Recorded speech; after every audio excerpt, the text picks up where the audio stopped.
ಎಲ್ಲರಿಗೂ ನಮಸ್ಕಾರ.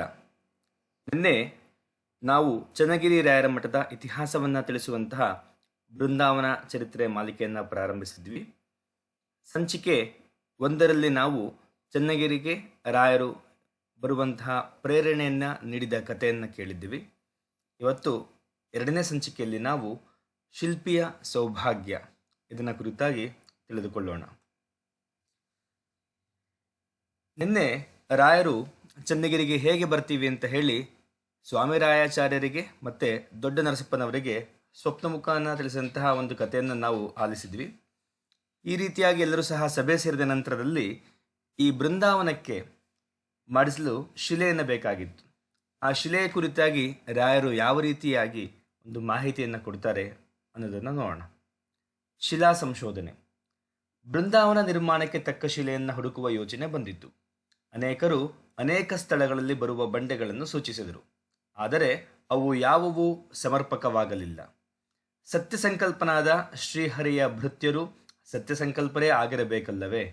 ಅಂತೆಯೇ ಈ ಗ್ರಾಮಕ್ಕೆ ಬರುವುದಾಗಿ ಸೂಚನೆ ಇತ್ತ ಈ ರಾಯರು ತಾವು ಸನ್ನಿಹಿತರಾಗುವ ವೃಂದಾವನಕ್ಕೆ ತಕ್ಕುದಾದ ಶಿಲೆಯು ದೊರೆಯದೆ ಭಕ್ತರು ತವಕಿಸುತ್ತಿದ್ದಾಗ ಆ ಭಾರವನ್ನು ತಾವೇ ವಹಿಸಿಕೊಂಡರೋ ಎಂಬಂತೆ ಸ್ವಪ್ನದಲ್ಲಿ ಪುನಃ ನರಸಪ್ಪನವರಿಗೆ ಶ್ರೀ ಗಣಪತಿ ಹೊಂಡದಲ್ಲಿರುವ ಮೆಟ್ಟಿಲಿನ ಪಕ್ಕದ ಬಂಡೆಯಲ್ಲಿ ಬೃಂದಾವನ ಮಾಡಿಸುವಂತೆ ಸೂಚನೆ ಇಟ್ಟರು. ಈ ವಿಚಾರ ಕೇಳಿದ ಎಲ್ಲರೂ ಅಡಿಗಡಿಗೆ ಮಾರ್ಗದರ್ಶನ ಮಾಡುತ್ತಿರುವ ರಾಯರ ಕಾರುಣ್ಯಕ್ಕೆ ಅಭಿವಂದಿಸಿ ಆ ಸೂಚನೆಯಂತೆ ಬಂಡೆಯನ್ನು ಶೋಧಿಸಿದರು.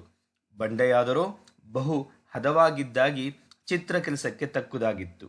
ಇನ್ನು ಬೃಂದಾವನ ನಿರ್ಮಾಣ ಕಾರ್ಯಕ್ಕೆ ತಕ್ಕ ಶಿಲ್ಪಿಯನ್ನು ಹುಡುಕುವ ಕಾರ್ಯ ಆರಂಭಬೇಕಾಗಿತ್ತು. ನೋಡಿ ಭಕ್ತಾದಿಗಳೇ, ರಾಯರು ಬೃಂದಾವನಕ್ಕೆ ಕೆತ್ತನೆ ಮಾಡೋಕ್ಕೆ ಯಾವ ಶಿಲೆ ಬೇಕು ಅನ್ನುವಂತಹ ಒಂದು ಸೂಚನೆಯನ್ನು ಸಹ ಸ್ವಪ್ನ ಮುಖಾಂತರ ನೀಡಿದ್ದರು. ಈಗ ರಾಯರು ಬರ್ತೀವಿ ಅಂತ ಹೇಳಿದ್ದಾರೆ. ಅದಕ್ಕೆ ಬೇಕಾದಂತಹ ಒಂದು ಬೃಂದಾವನ ಕೆತ್ತಕ್ಕೆ ಬೇಕಾದಂತಹ ಒಂದು ಬಂಡೆ ಇಲ್ಲಿದೆ ಅಂತಲೂ ಸಹ ಹೇಳಿದ್ದಾರೆ. ಅದನ್ನು ಕೆತ್ತನೆ ಮಾಡುವಂತಹ ಒಂದು ಶಿಲ್ಪಿಯನ್ನು ಹುಡುಕುವಂತಹ ಜವಾಬ್ದಾರಿ ಮುಂದಿನ ಹಂತಕ್ಕೆ ಈ ಪ್ರಮುಖರು ಹೋಗ್ತಾರೆ. ವಿಶ್ವಕರ್ಮರ ನಾಮಪ್ಪಾಚಾರಿ ಮಗ ನಂಜಾಚಾರಿಯು ಚನ್ನಗಿರಿಯ ಪಕ್ಕದ ಹಳ್ಳಿ ಅಜ್ಜಿಹಳ್ಳಿಯಲ್ಲಿ ವಾಸವಾಗಿದ್ದನು. ಆತನು ಶಿಲ್ಪಕಲೆಯಲ್ಲಿ ನಿಪುಣನೆಂದು ಹೆಸರು ಗಳಿಸಿದ್ದನು. ಅನೇಕ ಶಿಲಾವಿಗ್ರಹಗಳನ್ನು ನಿರ್ಮಿಸಿ ನೈಪುಣ್ಯವನ್ನು ಪಡೆದಿದ್ದನು. ಆತನಿಂದಲೇ ಬೃಂದಾವನ ಕೆತ್ತಿಸಬೇಕೆಂದು ಎಲ್ಲರೂ ಸೂಚಿಸಲು ಮುಖಂಡರು ಹೋಗಿ ಆತನನ್ನು ಕುರಿತು ಅವರಿಗೆ ನಡೆದ ಎಲ್ಲ ವಿಚಾರಗಳನ್ನು ತಿಳಿಸಿ ಬೃಂದಾವನವನ್ನು ಕೆತ್ತಿಕೊಡಬೇಕೆಂದು ಕೇಳಿದರು. ಶಿಲ್ಪಿಯು, ಈ ಬ್ರಾಹ್ಮಣರು ಮೊದಲು ಬೃಂದಾವನಕ್ಕೆ ಬೇಕಾದ ಬಂಡೆಯನ್ನು ಆರಿಸುವಾಗ ನನ್ನನ್ನು ಕೇಳದೇ ಇದ್ದ ತಪ್ಪನ್ನು ಮುಚ್ಚಿಟ್ಟುಕೊಳ್ಳಲು ಶ್ರೀರಾಯರೇ ಸ್ವಪ್ನದಲ್ಲಿ ಬಂಡೆಯನ್ನು ಸೂಚಿಸಿದ್ದಾರೆಂದು ಹೇಳುತ್ತಿದ್ದಾರೆ. ಎಲ್ಲಿಯಾದರೂ ಉಂಟೆ? ಅದು ಅಲ್ಲದೆ ಬೃಂದಾವನದ ಎತ್ತರ, ಆಕಾರ ಮತ್ತು ಅದರಲ್ಲಿ ಆಗಬೇಕಾದ ಚಿತ್ರ ಕೆಲಸಗಳ ವಿಚಾರದಲ್ಲಿ ಆಲೋಚಿಸದೆ ಏಕಾಏಕಿ ಬಂದು ಬೃಂದಾವನವನ್ನು ಕಳೆದುಕೊಡು ಎಂದು ಕೇಳುತ್ತಿದ್ದಾರೆ. ಅದು ಅಲ್ಲದೆ ಬೃಂದಾವನ ನಿರ್ಮಾಣ ಕಾರ್ಯದಲ್ಲಿ ತನಗೆ ಹೆಚ್ಚಿನ ಪರಿಶ್ರಮವೂ ಇಲ್ಲ.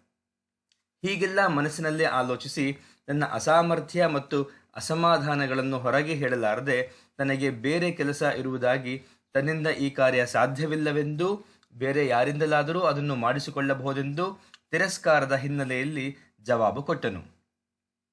ಈ ಉತ್ತರದಿಂದ ನಿರಾಶರಾದ ಊರಿನ ಮುಖಂಡರು ಸ್ವಲ್ಪ ಖಿನ್ನರಾದರು. ಆದರೂ ಸತ್ಕಾರ್ಯಗಳಿಗೆ ಅಡ್ಡಿಗಳು ಬರುವುದು ಸಹಜ. ಅದಕ್ಕೆ ಅನುಗುಣವಾಗಿ ಶಿಲ್ಪಿಯು ನುಡಿದಿದ್ದಾನೆ. ಶ್ರೀರಾಯರ ಬೆಂಬಲ ತಮಗೆ ಸಂಪೂರ್ಣವಾಗಿದೆ. ಅವರು ಹೇಗಾದರೂ ಕೆಲಸ ನಡೆಸಿಕೊಡುತ್ತಾರೆಂಬ ದೃಢ ನಂಬಿಕೆಯಿಂದಲೇ ಮುಖಂಡರು ಹಿಂದಿರುಗಿದರು. ಅನಂತರ ಶಿಲ್ಪಿಯು, ನನ್ನಲ್ಲಿಗೆ ಬಂದ ಈ ಬ್ರಾಹ್ಮಣರಿಗೆ ತಕ್ಕ ಶಾಸ್ತಿ ಮಾಡಿದ್ದೇನೆ. ಅವರು ಪುನಃ ನನ್ನಲ್ಲಿಗೇ ಬರಬೇಕು.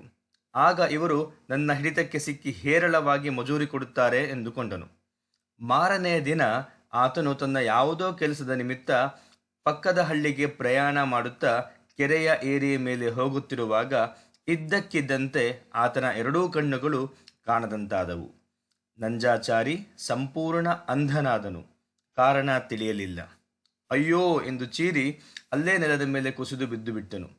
ದಾರಿಯಲ್ಲಿ ಹೋಗುತ್ತಿದ್ದವರ ಸಹಾಯದಿಂದ ಸ್ವಲ್ಪ ಚೇತರಿಸಿಕೊಂಡವನಾಗಿ ಅವರ ಉಪಕಾರದಿಂದಲೇ ಮನೆಯನ್ನು ಹೀಗೂ ತಲುಪಿದನು.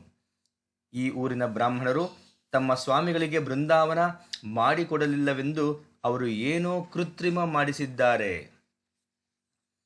ಆದ್ದರಿಂದ ನನಗೆ ಈ ಅವಸ್ಥೆ ಉಂಟಾಗಿದೆ ಎಂದು ದೂಷಿಸಿದನು. ಜನರು ತಂಡ ತಂಡವಾಗಿ ಬಂದು ಅವನನ್ನು ನೋಡಿ ಸಂತಾಪ ಸೂಚಿಸಿದರು. ವೈದ್ಯರುಗಳಿಂದ ನೇತ್ರ ಚಿಕಿತ್ಸೆಯೂ ಸಹ ನಡೆಯಿತು. ಆದರೆ ಪ್ರಯೋಜನ ಮಾತ್ರ ಏನೂ ಆಗಲಿಲ್ಲ. ಆತನ ಪತ್ನಿ ಪುತ್ರರ ಗೋಳು ಹೇಳತೀರದಾಯಿತು.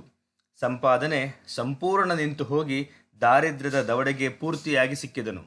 ಗೃಹ ಗೊಂದಲಮಯವಾಯಿತು. ನಂಟರು ಕೆಲವರು ಜಾತಕ ಜ್ಯೋತಿಷ್ಯ ನೋಡಲಾಗಿ ಯಾರ ಕೃತ್ರಿಮವೂ ಇಲ್ಲ, ದೈವದ್ರೋಹದಿಂದ ಉಂಟಾದ ದುಷ್ಟಫಲವೆಂದು ಬಂದಿತು. ಬೃಂದಾವನ ನಿರ್ಮಾಣದ ತಿರಸ್ಕಾರದ ಹೊರತು ಬೇರೆ ಯಾವ ದೈವದ್ರೋಹವನ್ನೂ ಆತ ಮಾಡಿರಲಿಲ್ಲ. ತನ್ನ ತಪ್ಪನ್ನು ಒಪ್ಪಿಕೊಳ್ಳಲು ತಾನಾಗಿ ತಗ್ಗಿ ಹೋಗಬೇಕಲ್ಲ ಎಂಬ ಹೆಮ್ಮೆಯ ಭಾವನೆಯು ಆತನನ್ನು ಬಾಧಿಸುತ್ತಿತ್ತು. ಒಂದೆರಡು ದಿನಗಳು ಹಾಗೇ ಕಳೆದವು. ಕಡೆಗೆ ಒಂದು ರಾತ್ರಿ ಆತನ ಮನಸ್ಸು ಪರಿವರ್ತನೆಯಾಯಿತು. ನಾನು ಆ ದಿನ ಬಂದಿದ್ದ ಬ್ರಾಹ್ಮಣರಿಗೆ ಆ ರೀತಿ ಮಾಡಬಾರದಾಗಿತ್ತು. ಅವರಾರೋ ಸ್ವಾಮಿಗಳು ಮಹಾಮಹಿಮರಿರಬೇಕು. ನಾಳೆ ನಾನು ಅವರಲ್ಲಿಗೆ ಹೋಗಿ ಕ್ಷಮೆ ಯಾಚಿಸುತ್ತೇನೆ. ನನಗಂತೂ ಕಂಡಿಲ್ಲ, ಆದರೂ ನನ್ನ ಆಪ್ತರಿಂದ ಅವರಿಗೆ ಬೃಂದಾವನ ಮಾಡಿಸಿಕೊಡುತ್ತೇನೆ ಎಂದುಕೊಂಡು ಮಲಗಿದನು. ಬೆಳಗಿನ ಜಾವ ಅವನಿಗೆ ಸ್ವಪ್ನವಾಯಿತು. ಸ್ವಪ್ನದಲ್ಲಿ ಕಾವಿ ಬಟ್ಟೆ ಧರಿಸಿದ ಒಬ್ಬ ಯತಿಗಳು ಕೈಯಲ್ಲಿ ದಂಡ ಹಿಡಿದು ಅದರಿಂದ ಅವನಿಗೆ ತಾಕುವಂತೆ ಮುಂದೆ ಬಂದು, ಏನೋ ನಂಜಪ್ಪ, ಬೃಂದಾವನವನ್ನು ಮಾಡಿಕೊಡುವುದಿಲ್ಲವೇ? ನಾನು ಈ ಊರಿನಲ್ಲಿ ಬಂದು ನೆಲೆಸುವ ಕಾರ್ಯಕ್ಕೆ ವಿಘ್ನಕಾರಿಯಾಗುತ್ತೀಯಾ? ಈಗಲಾದರೂ ಹೇಳು, ಬೃಂದಾವನವನ್ನು ಮಾಡಿಕೊಡುತ್ತೀಯೋ ಅಥವಾ ಇದಕ್ಕಿಂತ ದಾರುಣವಾದ ಶಿಕ್ಷೆಯನ್ನು ಅನುಭವಿಸುತ್ತೀಯೋ ಎಂದು ತಿಳಿಸಿದರು. ಅದಕ್ಕೆ ನಂಜಾಚಾರ್ಯು ಸ್ವಪ್ನದಲ್ಲೇ ಯತಿಗಳಿಗೆ ದೀರ್ಘದಂಡಾಕಾರವಾಗಿ ನಮಸ್ಕಾರ ಮಾಡಿ, ನಾನು ಅಜ್ಞಾನಿ, ಆದರೂ ದುರಹಂಕಾರದಿಂದ ಮಾಡಿದ ಅಪಚಾರಕ್ಕೆ ತಕ್ಕ ಶಾಸ್ತಿಯಾಗಿದೆ. ತಾವೇ ನನ್ನನ್ನು ಉದ್ಧರಿಸಬೇಕು. ನಾನು ಮಕ್ಕಳೊಂದಿಗ. ಒಂದು ವಿಚಾರ, ನನಗೆ ಈಗ ಎರಡೂ ಕಣ್ಣು ಕಾಣುವುದಿಲ್ಲ. ಬೃಂದಾವನದ ಆಕಾರವೇ ತಿಳಿಯದು. ಈ ಕಾರ್ಯ ಮಾಡದಿದ್ದರೆ ನನಗೇ ಕೆಡಕು. ತಾವು ಯಾರೋ ದಯಾಳುಗಳಾಗಿ ಕಾಣುತ್ತೀರಿ. ತಾವೇ ದಯಮಾಡಿ ದೃಷ್ಟಿಯನ್ನು ಕರುಣಿಸಿ ಬೃಂದಾವನ ಆಕಾರವನ್ನು ತಿಳಿಸಿ ಪಾದಸೇವಾ ಮಾಡುವ ಭಾಗ್ಯವನ್ನು ನೀಡಿ ಉದ್ಧರಿಸಬೇಕು ಎಂದು ವಿನಯ ಭಕ್ತಿಗಳಿಂದ ಅಡ್ಡಬಿದ್ದು ಪ್ರಾರ್ಥಿಸಿಕೊಂಡನು. ಆಗ ಶ್ರೀಗಳವರು ಅವನಿಗೆ ಮುಂದೆ ಮಾಡಬೇಕಾದ ಬೃಂದಾವನದ ಸಂಪೂರ್ಣ ಆಕಾರವನ್ನು ತೋರಿಸಿದರು. ಬೃಂದಾವನದ 4 ದಿಕ್ಕುಗಳಲ್ಲಿರುವ ವಿಗ್ರಹಗಳು, ಕೂರ್ಮಾಸನಗಳನ್ನು ಕಂಡು ಶಿಲ್ಪಿ ಬೆರಗಾದನು. ಅದನ್ನು ನೋಡುತ್ತಾ ನೋಡುತ್ತಾ ತಾನೇ ಮಹಾಚತುರನೆಂದು ಅರಿತಿದ್ದ ದುರಹಂಕಾರದ ಖಂಡನೆಯಾಯಿತು. ಕೆಲಕಾಲ ತದೇಕ ದೃಷ್ಟಿಯಿಂದ ಆತನು ಬೃಂದಾವನವನ್ನು ನಿರೀಕ್ಷಿಸಿದಾಗ ಯತಿಗಳು, ಬೃಂದಾವನವನ್ನು ನೋಡಿದೆಯಾ? ನೋಡು ಎಂದು ಹೇಳಿ ಬೃಂದಾವನವನ್ನು ಆತನಿಗೆ ತಿಳಿಯುವಷ್ಟರ ಮಟ್ಟಿಗೆ ವಿವರಿಸಿದರು. ಆಗ ನಂಜಪ್ಪನಿಗೆ ನಿಜವಾದ ಅಂತಃಕರಣ ಉಕ್ಕಿ ಬಂದು ಪುನಃ ಅಡ್ಡಬಿದ್ದು, ಸ್ವಾಮಿ, ಇಷ್ಟೊಂದು ಕುಶಲತೆ ನನಗಿಲ್ಲ. ಅದೂ ಅಲ್ಲದೆ ನನಗೆ ಕಣ್ಣು ಕಾಣುವುದಿಲ್ಲ. ಹೇಗೆ ಮಾಡಲಿ? ತಮ್ಮಂಥ ದೊಡ್ಡವರ ಮಾತನ್ನು ಉಲ್ಲಂಘಿಸಿದರೆ ಮಹಾಪಾಪ. ಕೆಲಸ ಮಾಡಲು ಯೋಗ್ಯತೆ ಇಲ್ಲ. ಏನು ಮಾಡಲಿ? ತಾವೇ ಈ ಸಂಕಟದಿಂದ ನನ್ನನ್ನು ಪಾರು ಮಾಡಿ ಉದ್ಧಾರ ಮಾಡಬೇಕು ಎಂದು ಅತ್ಯಂತ ಭಯಭಕ್ತಿಗಳಿಂದ ಬೇಡಿಕೊಂಡನು. ಕರುಣಾನಿಧಿಗಳಾದ ಶ್ರೀ ರಾಯರಿಗೆ ಆತನ ಮೇಲೆ ದಯೆಯುಂಟಾಗಿ ಅಭಯ ನೀಡುತ್ತಾ ಇಂತು ಅಪ್ಪಣೆ ಮಾಡಿದರು. ಹೆದರಬೇಡ, ಉಳಿ ಕೊಡತಿ ಹಿಡಿದು ಬಂಡೆಯ ಮೇಲೆ ಕುಳಿತುಕೋ. ಶ್ರೀ ಮೂಲರಾಮದೇವರ ಕೃಪೆಯಿಂದ ಎಲ್ಲ ಸರಿಯಾಗಿ ಕೆಲಸ ನೆರವೇರುತ್ತದೆ. ಹೀಗೆ ಹೇಳುತ್ತಿರುವಾಗಲೇ ಆತನಿಗೆ ಎಚ್ಚರವಾಯಿತು. ನೋಡುತ್ತಾನೆ, ದೃಷ್ಟಿ ಇಲ್ಲ. ಆಹಾ, ಶ್ರೀಮನ್ನಾರಾಯಣ, ಗುರುವೇ ಕಾಪಾಡು ಎಂದು ಸ್ಮರಿಸಿದನು. ಬೆಳಗಾದ ಕೂಡಲೇ ಸ್ನಾನ ಮಾಡಿ ದೊಡ್ಡ ನರಸಪ್ಪನವರಿಗೂ ಈ ವಿಚಾರ ತಿಳಿಸಲೆಂದು ಸಕಲ ಸಾಮಗ್ರಿ ಸಹಿತ ದೊಡ್ಡ ನರಸಪ್ಪನವರ ಮನೆಗೆ ಹೋದನು.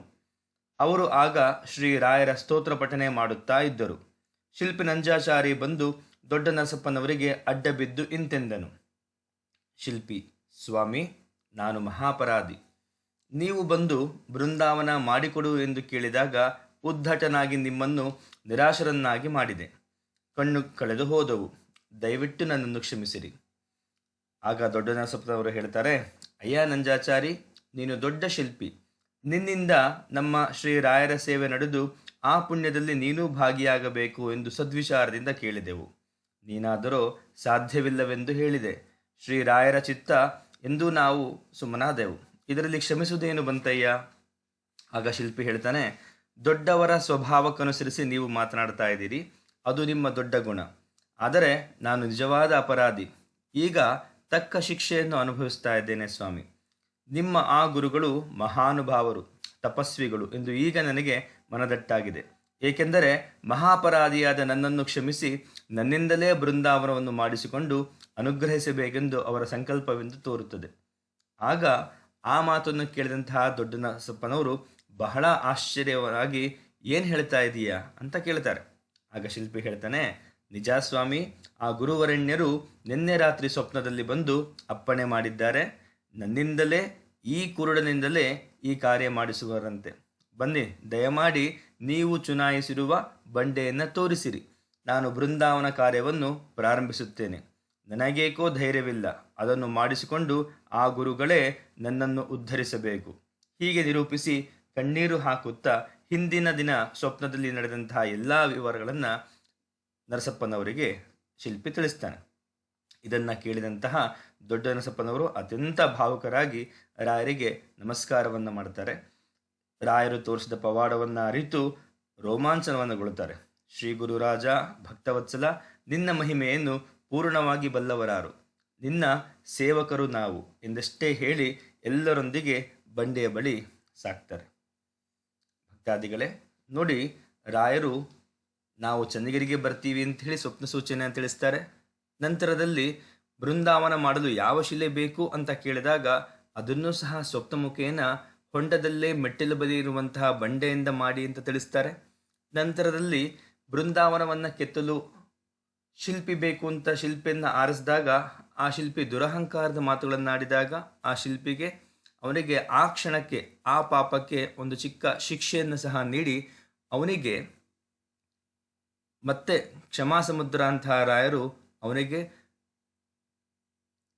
ದೃಷ್ಟಿಯನ್ನ, ಅಂದರೆ ಅದೇ ರೀತಿಯಂತಹ ಒಂದು ಜ್ಞಾನ ದೃಷ್ಟಿಯನ್ನ, ಒಳಗಿನ ಅಂತಹ ದೃಷ್ಟಿಯನ್ನು ನೀಡಿ ಶಿಲ್ಪಿಗೆ ಅರಿವಿಲ್ಲದಂತೆ ಇರುವಂತಹ ಒಂದು ಬೃಂದಾವನದ ಕೆತ್ತನೆಯ ಕಾರ್ಯವನ್ನು ಮಾಡಿಸ್ಕೊಳ್ತಾರೆ. ಮುಂದಿನ ಸಂಚಿಕೆಯಲ್ಲಿ ಬೃಂದಾವನದ ರಚನೆ ಹೇಗಾಗತ್ತೆ, ರಾಯರು ಯಾವ ಯಾವ ಹಂತಗಳಲ್ಲಿ ಯಾವ ಕಡೆ ಹೇಗೆ ಕೆತ್ತಿಸ್ತಾ ಬರ್ತಾರೆ ಅನ್ನುವಂಥ ಒಂದು ಸಂಗತಿಯನ್ನು ತಿಳಿದುಕೊಳ್ಳೋಣ. ಮತ್ತೊಂದು ಸಂಚಿಕೆಯಲ್ಲಿ ಭೇಟಿಯಾಗೋಣ. ಧನ್ಯವಾದಗಳು.